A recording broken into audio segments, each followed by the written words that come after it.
जितना भी चुनाव का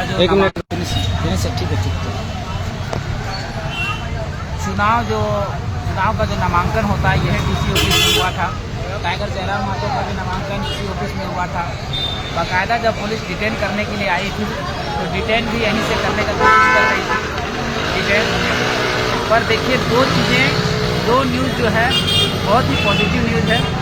पहला पॉजिटिव न्यूज़ ये है कि जो नामांकन की जो प्रक्रिया था जिसमें से चुनाव आयोग ने नोटिस जारी किया था कि टाइगर जयराम महतो के जो प्रस्तावक हैं उसके जो सिग्नेचर हैं यानी हस्ताक्षर जो है वो संदेहास्पद है। तो एक बात हम प्रशासन से पूछना चाहते हैं कि कोई भी कैंडिडेट जो चुनाव लड़ता है या चुनाव लड़ने का प्रयास करता है वो क्या इतना बुड़बक होता है कि अगर प्रस्तावक बनाएगा तो साइन किसी और से करवा के जाएगा? कभी नहीं करवाएगा, साइन उसी कराता है।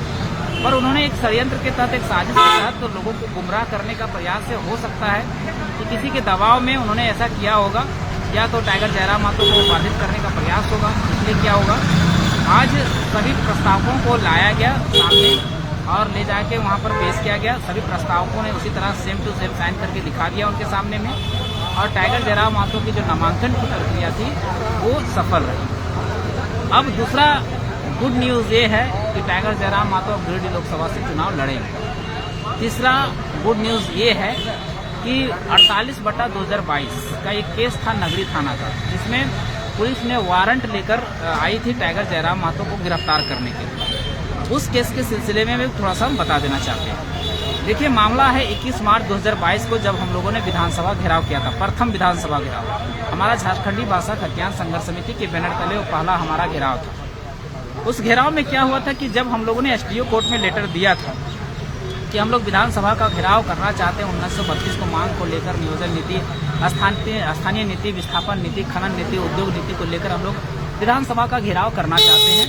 तो जब हम लोगों ने एसडीओ को लेटर दिया तो रांची के जितने भी मैदान थे सभी में धारा 144 लगा दिया गया था, केवल हम लोग की खौफ से कि हम लोग सभा ना कर पाए।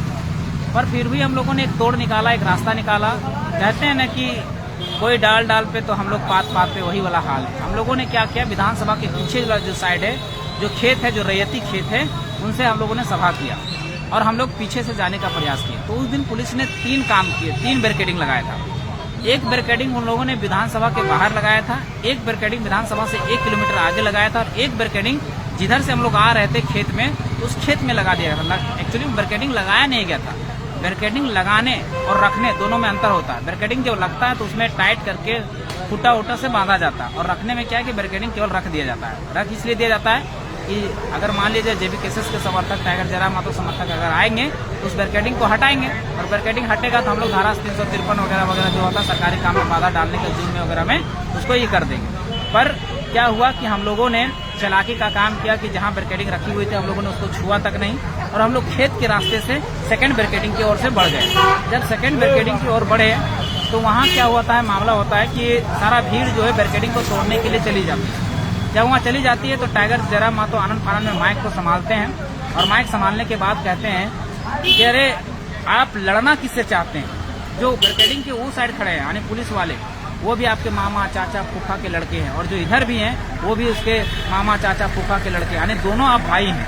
लड़ा कौन रहा है? आप लड़ने किससे आए हैं? आप सिस्टम से लड़ने आए हैं। तो सिस्टम से लड़ने आए हैं तो सिस्टम में रहना पड़ेगा। और ये बात सुनकर जितने भी भीड़ था, लाखों का भीड़ कंट्रोल हो गया था, नियंत्रित हो गया।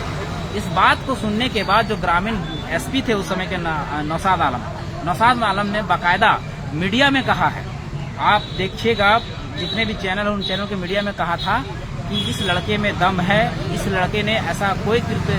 जब मीडिया वालों ने पूछा कि क्या लड़कों ने के पे ऊपर केस होगा, तो बाकायदा नौशाद आलम ने कहा था नहीं केस होगा, क्योंकि इन्होंने ऐसा सरकारी काम में बाधा डालने वाला ऐसा कोई कृत्य नहीं किया। बैरिकेडिंग नहीं तोड़े, बैरिकेडिंग के पहले रुक गए, बैरिकेडिंग को छुआ तक नहीं, पुलिस को नुकसान नहीं पहुंचाया, किसी को नुकसान नहीं। हम लोग को शांतिपूर्ण तरीके से प्रोटेस्ट करना था, हम लोगों ने प्रोटेस्ट किया। अब क्या होता है कि हम लोग जब आश्वस्त थे कि नौशाद आलम ने कहा था कि नहीं केस करेंगे, अब पता चलता है कि रात में उसमें केस कर दिया जाता है, यानी 22 मार्च 2022 को केस करके रख दिया जाता है। कहाँ? हम लोग पेपर नहीं पढ़े, अब उसमें केस करके रख दिया जाता है। और देखिए षड्यंत्र अब यहाँ शुरू होता है, साजिश यहाँ शुरू होता है कि वो केस करके रख दिया जाता है और उसमें वारंट 28 जुलाई 2022 को वारंट इशू करके भी रख दिया जाता है। अब प्रशासन कहाँ षड्यंत्र कर रही, कहाँ साजिश कर रही, इसको समझिएगा। कभी भी वारंट इशू होने से पहले आपको 41A का नोटिस भेजता है पुलिस कि आपने ये कृत्य किया, ये काम किया, इस पर आप जवाबदेही, आप जवाब दीजिए। लेकिन 41A का नोटिस देने के बाद कम से कम 3 वारंट को आप नहीं रिसीव करते हैं किसी तरह के, तब जाके पुलिस वारंट इशू करती है। पर ऐसा उन्होंने कुछ नहीं किया और डायरेक्ट वारंट इशू कर दिया। ये बातें कल का जो हाईकोर्ट में जो सिविल कोर्ट में जो सुनवाई थी रांची में, वहाँ मैं खुद मौजूद था। तो जो हमारे वकील थे हमारे पक्ष के, उन्होंने जो जोरदार तरीके से वहाँ बात को रख रहे थे सारा FIR कॉपी के साथ में, कि जो यहाँ पर वारंट इशू का जो था एक भी नहीं। देखिए किस तरह से गलत तरीके से वारंट इशू किया गया, यानी 41A का एक भी नोटिस नहीं है इसमें। तो जज साहब ने भी देखा और कहा कि नहीं, गलत तरीके से इस वारंट को इशू किया गया है। उन्होंने जो सरकारी वकील होते हैं, जो सरकार की तरफ से वकील होते हैं, जज साहब से उनसे पूछा कि इसमें आपकी क्या प्रतिक्रिया, तो उनकी मुंह बंद हो गई, वो कुछ बोल ही नहीं पाए क्योंकि गलत तरीके से पुलिस वारंट को इशू की थी। अब यहाँ तीसरा सवाल ये खड़ा होता है कि जब 28 जुलाई 2022 को जब वारंट इशू हो चुकी थी, तो टाइगर जयराम महतो को पुलिस गिरफ्तार क्यों नहीं किया? उसके बाद टाइगर जयराम महतो भाग तो नहीं गए थे, 300 से 400 सभाएं की, लेकिन कभी अरेस्ट करने का कोशिश नहीं की। कभी एक बार तो डिटेन भी किए थे, उसके बाद एक बार जयराम महतो को विधानसभा घेराव में फिर से डिटेन भी किया गया था, पर फिर भी उसको रजिस्टर करके नहीं रखा। क्यों? इन लोगों ने साजिश था कि नामांकन के एक दिन पहले यानी 30 अप्रैल को पता चलता है, 30 अप्रैल को कि वारंट है और गिरफ्तारी होगी 1 तारीख को। सोचिए नामांकन के दिन कितना बड़ा षड्यंत्र था। पर प्रशासन वो जज साहब ने देखा और कहा कि नहीं ये गलत है, तो उन्हें 9 कॉर्सिव टाइगर जयराम महतो को दे दिया। तो ये दूसरी खुशी है कि टाइगर जयराम महतो को जब तक 48/2022 नगरी थाना का केस जब तक चलेगा तब तक उनको गिरफ्तार नहीं कर सकती है। वो केस जब तक चलेगा तब तक गिरफ्तार नहीं कर सकते। ध्यान रखिएगा इस बात का कि उनको गिरफ्तार नहीं कर सकती। अब अगला सुनवाई हमारा 21 मई को डेट दिया गया। तो ये दूसरी खुशी हुई हमारा। पहला खुशी हो कि हमारा नामांकन सफल हुआ, चुनाव लड़ेंगे। दूसरा खुशी हो कि उनको 9 कॉर्सी मिल गया है, यानी इस पे अब अरेस्ट नहीं कर सकते। अब है कि इसके पीछे पुलिस तो हमको लगता है केवल प्यादा थी, असली खेल तो वजीर खेल रहा था। वजीर में कोई भी हो सकता है, जो सत्ता में बैठे लोग, सत्ता के बाहर जिनके कुर्सी हिलने का डर है वो भी हो सकते हैं। तो देखिए कैसे कैसे एक उभरता हुआ चेहरा, जो एक गरीब घर का लड़का जो नेतृत्व करना चाहता है, तो किस तरह से उसको षड्यंत्र में, जाल में फंसाया जाता है, समझने वाला विषय है। कुछ लोगों का सवाल ये था कि जयराम महतो जो है, जब उनको केस के बारे में जानकारी नहीं था तो उन्होंने अपने नामांकन के एफिडेविट में उस केस का जिक्र कैसे किया। अब इसका उत्तर हम देते हैं।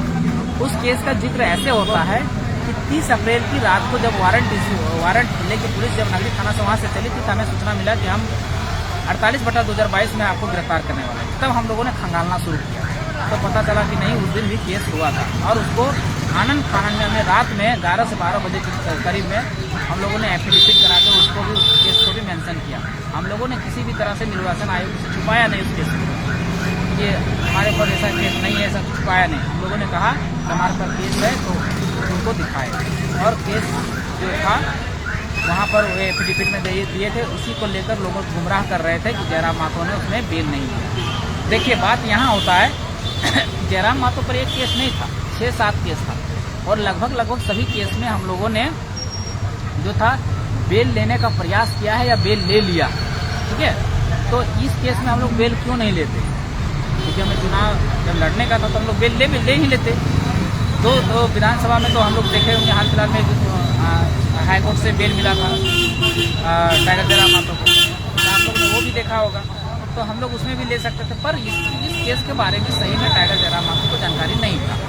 अब कुछ लोगों का सवाल ये है कि टाइगर जयराम महतो जो है वो अगर गलत नहीं थे तो वो पुलिस को अपना अरेस्टिंग क्यों नहीं देती, ये सवाल आता है। इसका उत्तर मैं देना चाहूँगा। टाइगर जयराम महतो से जब हमारी बात हुई, टाइगर साहब से जब बात हुई, तो उन्होंने साफ शब्दों में कहा कि जब हमने वो कृत्य किया ही नहीं, ये पुलिस खुद स्वीकार करती है, तो हम गलत का समर्थन क्यों करें। बात सही है, अगर हम सही रहते, अगर हम गलती किए रहते, आप किसी का मर्डर नहीं किए, किसी का हत्या नहीं किया और उस जुर्म में आपको गिरफ्तार किया जाएगा, तो ये आप समर्थन नहीं कर सकते। क्यों कोई समर्थन करे? सेम कहानी वही था। उसमें उस केस में टाइगर जयराम मातो दोषी थे ही। उन्होंने साफ शब्दों में कह दिया कि जब इसमें 10 दोषी हम हैं नहीं, गलत तरीके से वारंट इशू किया गया है, मतलब सब पुलिस का षड्यंत्र साजिश है, तो हम क्यों अरेस्टिंग दें, साफ शब्दों में कहना था। सही बात था।